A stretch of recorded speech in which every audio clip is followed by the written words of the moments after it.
Good evening, everyone, and welcome to the IMU Virtual Postgraduate Info Week webinar series. The title for this evening session is From Classroom to Industry, Applying Knowledge and Skills Gained in the Analytical and Pharmaceutical Chemistry program. We have two speakers with us this evening.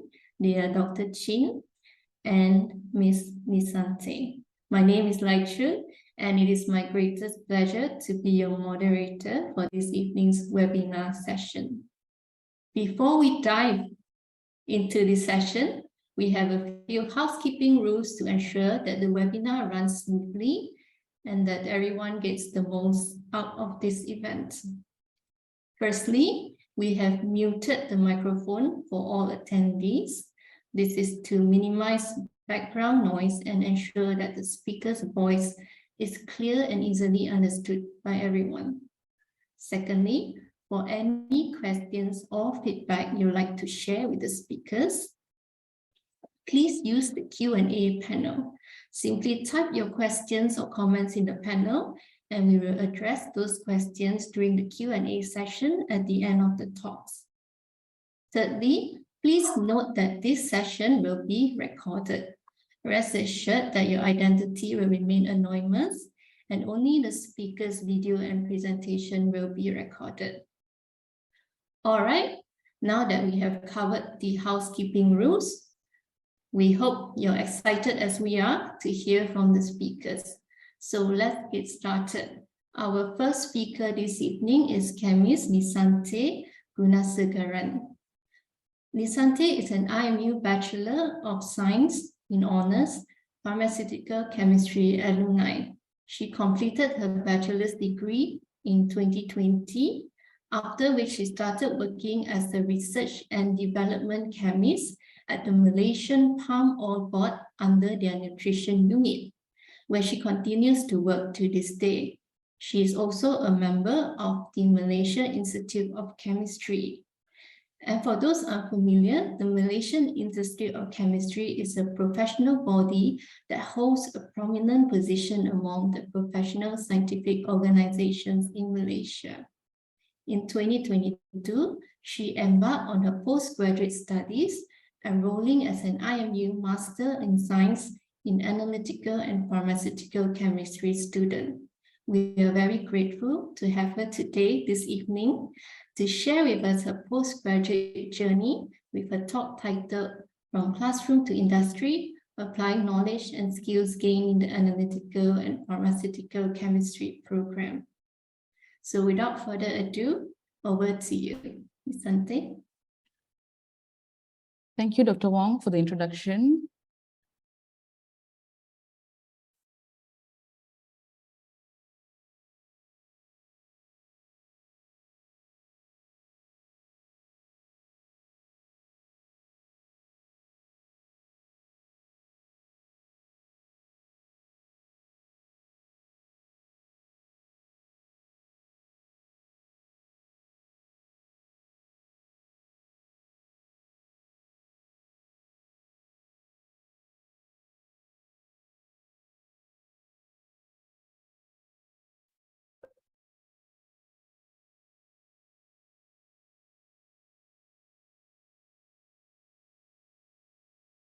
Is my screen clear? Can you hear me? Yes.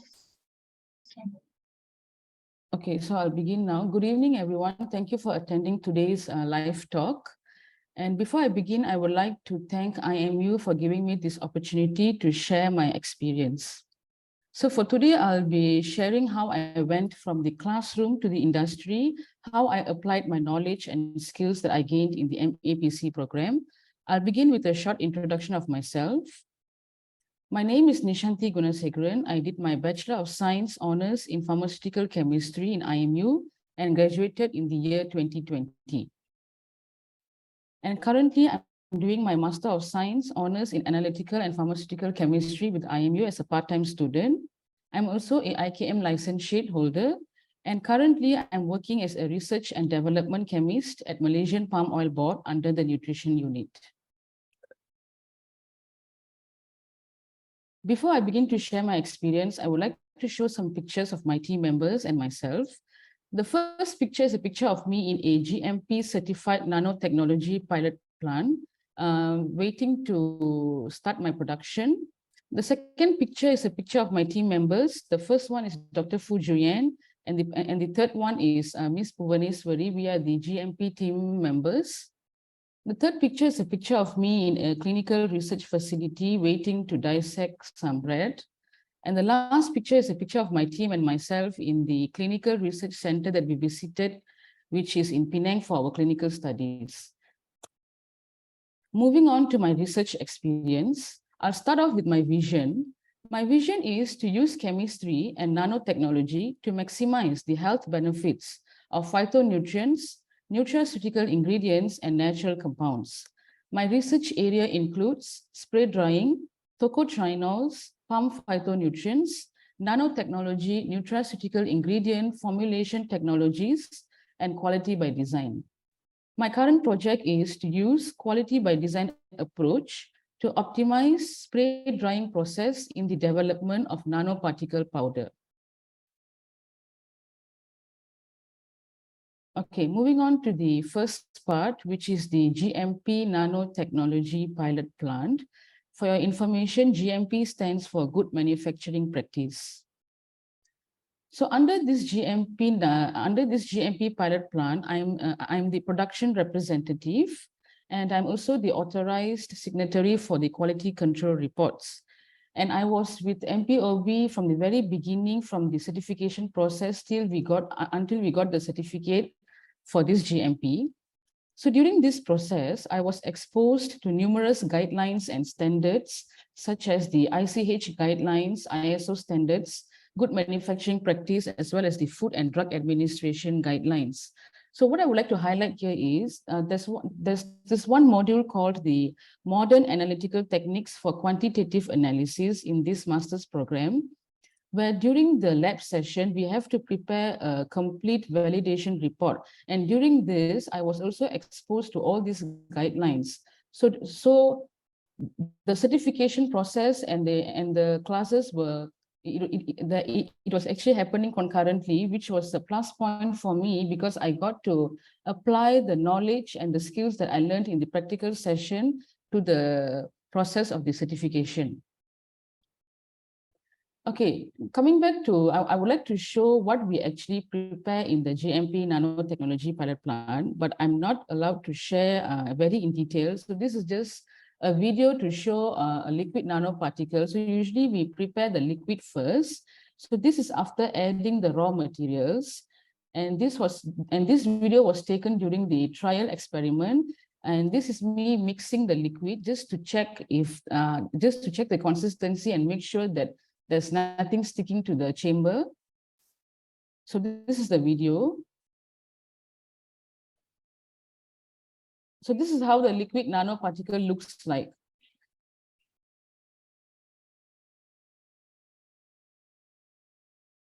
So we use this, so we call this the mixer, which is the ICA high shear homogenizer. We use this to prepare our products. So once we have the liquid, we will move on to the powder part. So basically, we want to convert the liquid to powder. So in order to do this, we need to use spray drying technology. As you can see in the picture on the left-hand side, it's a GEA pilot scale spray dryer. So basically, I will pass through the liquid through the feed pump, and then the liquid gets in contact with appropriate heat, and then it goes through the atomizer and sprays the powder out. And then the powder looks like something like this, the picture on the right-hand side. We call this the spray-dried nanoparticle powder. And the research is still ongoing to develop. The optimized spray drying method to produce this nanoparticle powder. The next slide, I'll just show you a short video of how the spray drying is done.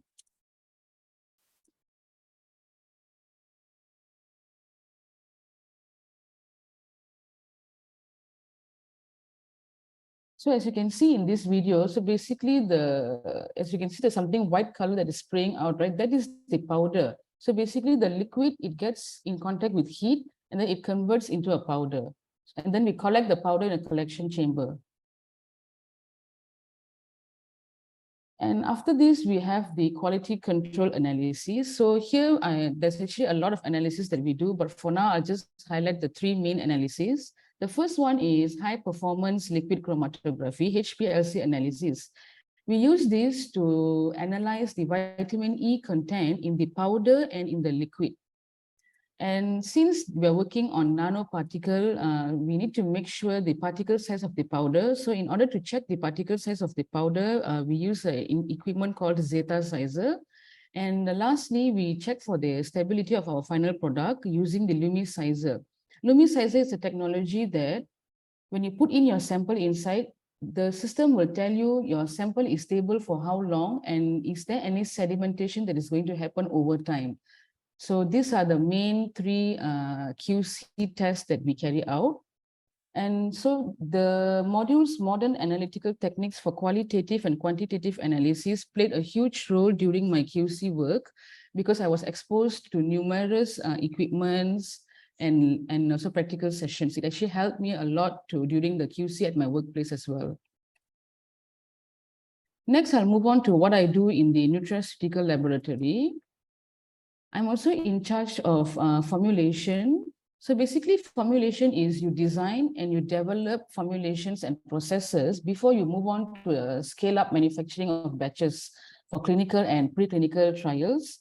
And during this formulation process, I also prepare product development reports. So during this master's program, we actually prepare a lot of practical reports, which actually helped me a lot, especially in my working area where I also need to prepare a lot of QC reports, product development reports, formulation reports, and etc. So as you can see, the second picture, we have quite a lot of formulation. So we need to test every ratio with every material before we move on to the bigger scale manufacturing. Yes, so this is the formulation of our nanoparticle drink. I think earlier I showed you the video, the liquid nanoparticle. It's actually the drink that we added some flavoring and taste enhancers and some colors here. As you can see now, the liquid changed into a very beautiful pink color. So this is our nanoparticle drink that we prepared in the GMP pilot plant. This drink actually, it's formulated for better absorption and better bioavailability. And currently the clinical studies is ongoing in Sarawak. And this is how the final product looks like for now. And it will be marketed very soon, actually. So this is a video just to show you how the ICA mixer actually works.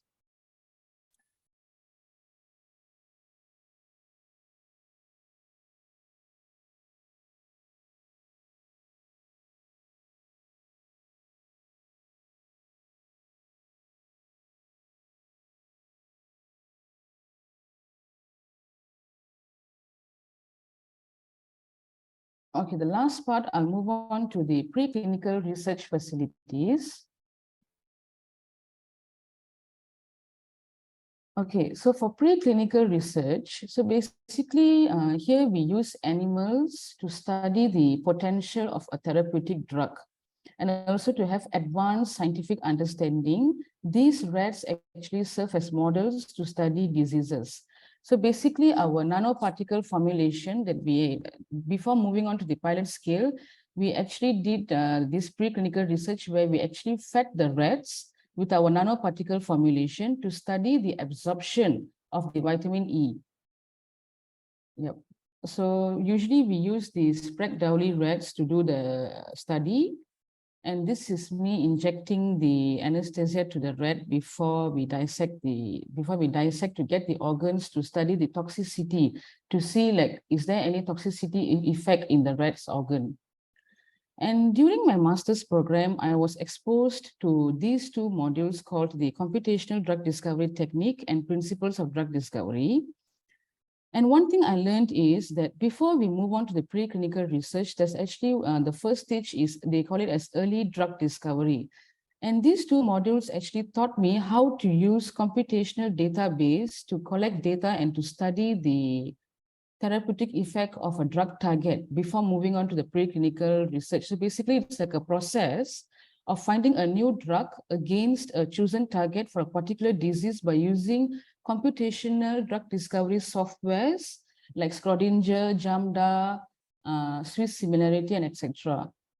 Actually, it was my first time being exposed to these softwares after I enrolled into the master's program. Before I end today's presentation, this is my family. I would like to say something before I end. Education begins at home, and I applaud the parents who recognize that they, not someone else, must take responsibility to assure that their children are well educated. In this case, I would like to thank my parents for giving us the best education and for shaping me into the person I am today. Thank you so much. So that's all for today's presentation by me. Thank you for your time.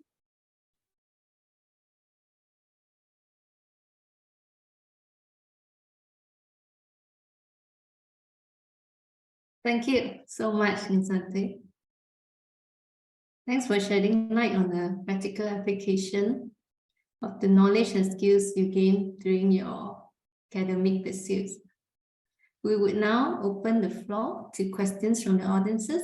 So as a reminder, kindly use the Q&A panel to pose your questions.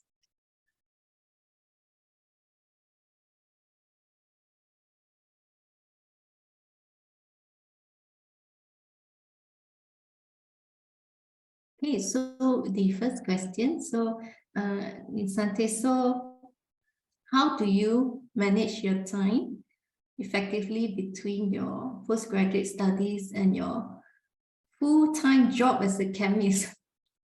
Do you have any tips for the rest of us for maintaining a work-life balance during this very busy period of yours? Yes, that's actually a good question. It can be difficult for me to study while working, as my schedule can become very, very hectic at times. But I think ultimately it depends on our mentality and how we prioritize the assigned duties. And actually it's true that when you're studying, you actually have very less personal time as well. In my case, I like to plan things ahead where I actually write down my task and make a to-do list. So the most important thing, that's one of the way. And the second most important thing I would like to share is, as a part-time student, I think it's very important for us to communicate with your employer or boss. Means like communicate openly and honestly about how you're handling everything. For example, because university is already demanding enough as it is. So make sure like you're straightforward about your availability and state any concerns you might have. And in that case, I'm actually very grateful to have a very supportive boss. Her name is Dr. Fujian. I would like to highlight today. And finally, I think remember you're doing it for what? For example, like set professional goals for yourself. Whenever it starts to feel overwhelming, just remind yourself why you are making sacrifices in this period of your life. Focus on your goals, celebrate the small milestones, and remember that it's not going to be like this forever. It's one day it's going to pay off. And besides that, I'm actually very appreciative of how meticulously IMU actually plans a very detailed and systematic schedule and a very systematic workload sheet for each and every module, because those actually have aided me significantly with time management as well. Thank you. Okay, thank you for the tips. So we have a similar question from Babi Tira, so she have already answered. So we have a few more questions. How do you choose your area of studies? How do I choose my area of studies? Okay, so I think it depends on where you work. I mean, is this question asking me after I enter the working life or before? I suppose could be asking how did you choose to study this master's? Oh, this master's program, is it? Oh, after I joined MPOB, I noticed that I was involved in a lot of analytical part. I was actually in charge. I was actually under the nutrition unit, but mainly under the analytical team. So I noticed that I needed more understanding and hands-on session on certain equipments, because I think during our degree, we were only exposed to HPLC mainly. Like, for example, like FTIR analysis, GCMS, all those we didn't really have hands-on session. So I felt like maybe if I enroll into this course, I will be more exposed to this analytical field. And also, I think for a professional development as well for myself. Yeah. Okay, thank you. And we have a few more questions. So I also think it was very touching that you thank your family at the end of the Yes. presentation. So there's this question, how did your siblings motivate you in this? My siblings didn't really motivate me in this, but I think instead of motivating, it's like, because I'm the eldest in the family, and you'll always want to set a very good example for your siblings. So I think the person who motivated me, I would say it's my mother. She plays a very huge role in my life. Yeah, so my siblings didn't really motivate me, but I mean, they're more like we're like a team basically, but they didn't really motivate me, but it's like I need to set a good example for them. Yeah. Yeah, definitely you inspire them to also pursue further studies maybe later. Yes. Okay, we still have time, so we can go through. There's other questions also. So the other question is, how do you leverage your industry experience to enhance your academic pursuit? Okay, so I use my industry experience to form a very strong research network, because I think having the right context in your professional network can help to maximize your career growth and learning opportunities. You can actually consider building your industry network with people from like your current and former colleagues, your study peers, your professors, or even any members of relevant industry associations, or even LinkedIn. And besides that, I think why you need to have industry experience, because especially when you're in the research field, right, you need to get, it will help you to get funding, especially if you're applying for research grants or funding for research. Industry experience can be very helpful. Yes. So yeah. Okay, thank you. So we have another question. How did your father contribute in this education journey of yours? Oh, that's a great question. My father, it actually began when I think during my SPM. Yeah, I only had 3 months to prepare for the SPM examination. And in the 3 months, he actually made sure that I got the best coaching. But he actually sent me for tuitions. He prepared me for the SPM, and that results made me to enroll into IMU's Foundation in Science program.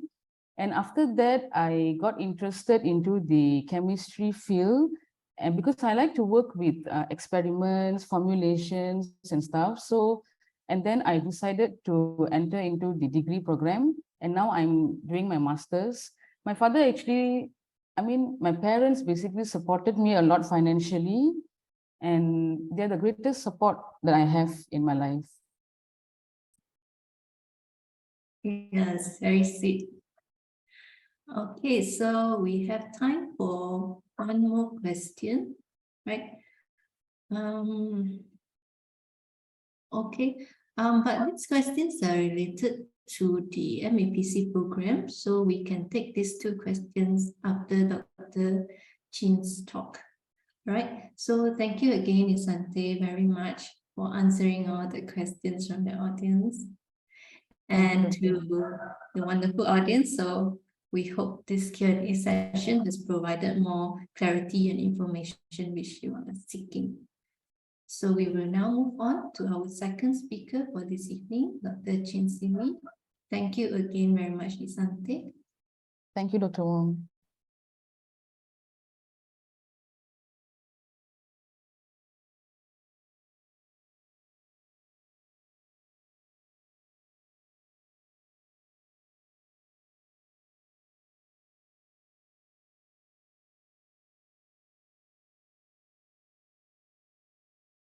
Right. Dr. Chin Si-Wee is the Program Director for the Master of Science in Analytical and Pharmaceutical Chemistry program, and she's a Senior Lecturer of Department of Pharmaceutical Chemistry. Dr. Chin joined IMU in 2010, and her specialization is in synthesis of nanoparticles and surfactants. We are very grateful to have her today to spare her time this evening to address our queries and provide further insights and clarity into the Master of Science in Analytical and Pharmaceutical Chemistry program. So without further ado, over to you, Dr. Chin.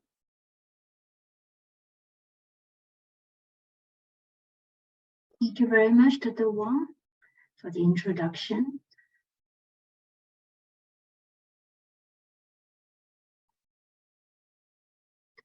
Right, so I will start the program briefing for this Master of Science in Analytical and Pharmaceutical Chemistry. The IMU Analytical and Pharmaceutical Chemistry is a mixed mode master program that provides broad research opportunities and in-depth study in the field of pharmaceutical analysis and drug discovery. The program is designed to enhance your knowledge, research, and work-ready skills in this field for a career in industry or academia, or progress to PhD study. This program is suitable for all learners in all stages of their career, whether you are a fresh graduate, a working professional, or if you are entering into this field of study from related areas. In addition to full-time studies, we do have the flexible part-time study option to fit your work or other commitments. So the mode of this program, we have both. We have conventional and also online distance learning, which is known as ODL.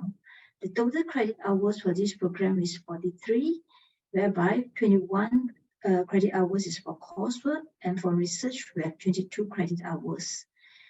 For full-time, the duration is 1 year, which is 2 semesters, and we have 2 intakes per year, which is 4 on March and also September. And this program is also accredited by Royal Society of Chemistry. Okay, so the MSc also accredited by our Malaysian Qualifications Agency.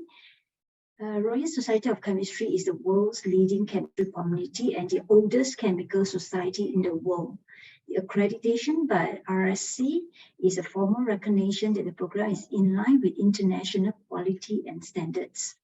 Employers are assured that graduates with accredited degrees have achieved the standards required to be considered a professional chemist.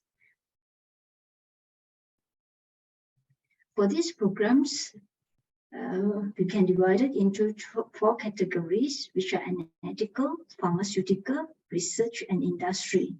So under analytical, we have a lot of hands-on sessions, which comprises 65 hours, total 65 hours for practical sessions under qualitative analysis and also quantitative analysis by using a different instrumentation. Under pharmaceutical, we do have principles of drug discovery and computational drug discovery techniques, whereby we will use the computational chemistry softwares and also some web-based tools for the drug discovery design. Under research, we have research methodology, scientific writing, research project 1, whereby you need to prepare a proposal, and also for research project 2, for the laboratory sessions. Okay, so and under industry, we have 1 module which is known as quality management and regulatory systems. So in this quality management and regulatory system, we will equip you with the essential foundation in this area to stay ahead of peers in the industry. So for the qualitative analysis, you can see that involve a lot of different types of instrumentations like UV spectroscopy, NMR, IR, mass spec, as well as ICP-MS. So there are total 8 hours of practical under this qualitative analysis. The students will have a hands-on session for the practical sessions. And for quantitative analysis, the students will be using the HPLC for their method validation and also method development. And they will need to prepare their own protocol for this. So this is mainly on the maintenance and troubleshooting and how are you going to develop the method for certain drug.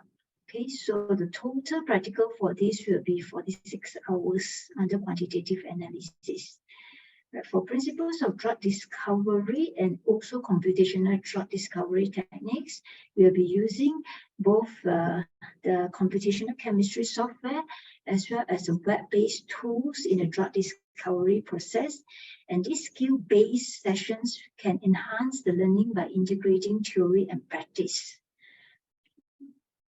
So for research, you'll be a member in one of IMU's cutting-edge research group and undertake an in-depth and independent research project under the expert guidance of faculty. During the research, we will develop specialist technical skills and the ability to evaluate and analyze data. The possible research areas which you can be involved includes drug formulation, drug discovery, pharmacokinetics, as well as cancer research.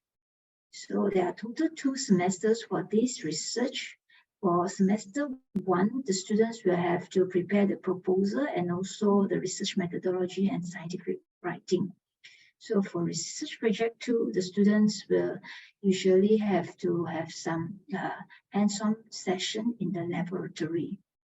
Okay, so the program structure for this MAPC program, there are 8 core modules, total 43 credits in the program, which you have to complete to graduate. And this module consists of coursework modules 21 credits and research project 22 credits. So the coursework modules, we have these principles of drug discovery, computational drug discovery, QMS, quality management and regulatory system, the qualitative analysis, as well as quantitative analysis, and also the research methodology and scientific writing. So these will all be the coursework modules. And we have 2 research module, which are research project 1 and research project 2. Okay. So this is a sample of March intake for a full-time study.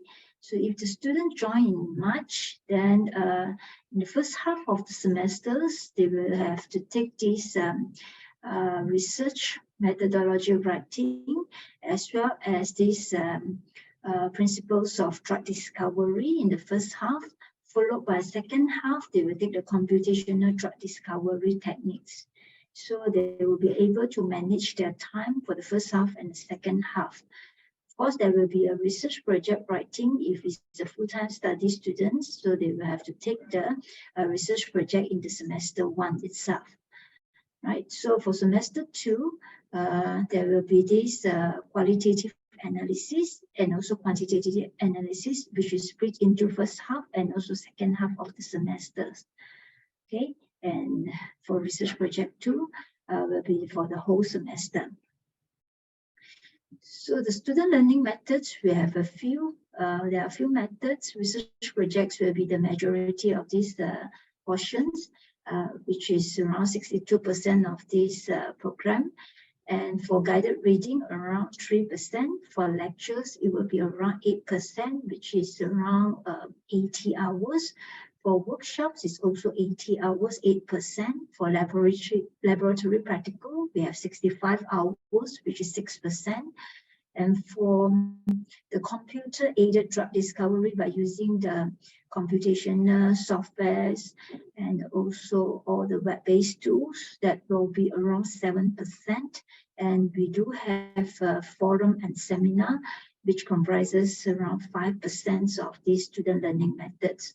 So this is how the program being delivered. Okay, so there will be no end of semester examinations. The students' progress is evaluated based on continuous in-course assessment, including assignment, progress report, supervisory evaluation, practical report, and presentation. At the end of the semesters, the students also need to submit a research dissertation in the Research Project 2 module. So you can see there won't be any end of semester examinations, 100% in-course assessments. Okay, so of course the in-course assessments, there will be a different percentage for each of these core modules, right? So the students must achieve at least 65% marks from the combined score of all assessment within the module. Okay, if the students score 3.7 to 4, they will be awarded with MAPC with distinction. If it's the CGPA is within 3 to 3.69, they will be awarded with MAPC.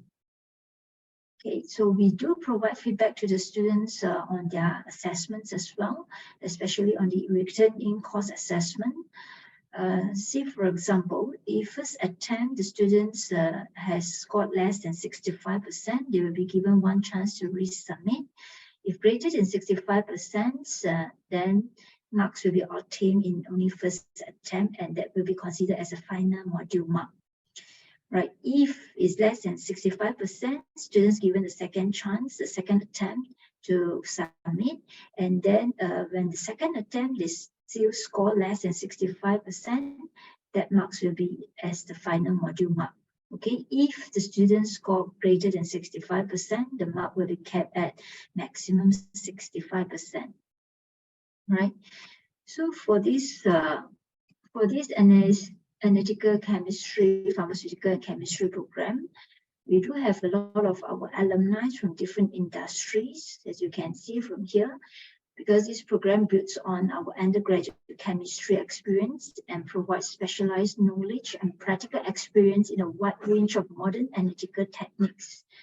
Now, the program also develops advanced knowledge and skills in pharmaceutical chemistry, focusing on various aspects of drug discovery, design, and development. As the program has a unique blend of both analytical and pharmaceutical chemistry disciplines, the students will have good opportunities for career progression and job prospects in range of industry.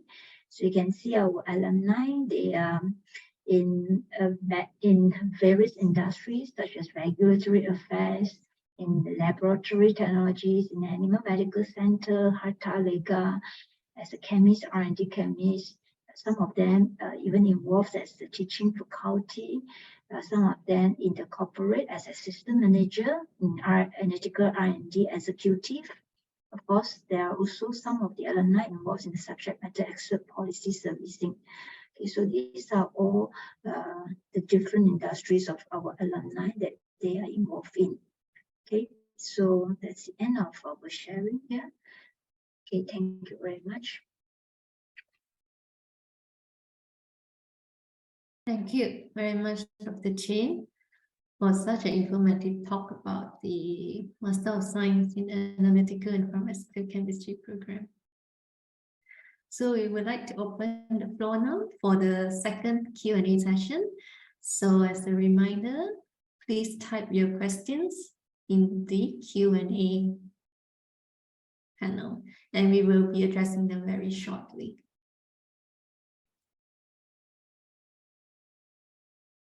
All right, so Dr. Chin, so there's a question, is there a part-time course for MAPC? Yes, we do have a part-time course for MAPC.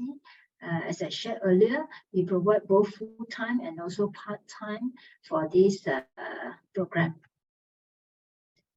Yeah, so the minimum for this part-time course is 2 years, all right? The duration. All right, so I suppose the part-time mode would be very suitable for those who are working and studying at the same time. Yes. All right, and the other question is there a ODL mode for the MAPC? Yes, we do have the ODL mode as well. For ODL, the teaching is conducted online, except for the laboratory practicals, which are conducted on campus. So the ODL platform contains comprehensive course materials, and the platform is used for online discussions as well.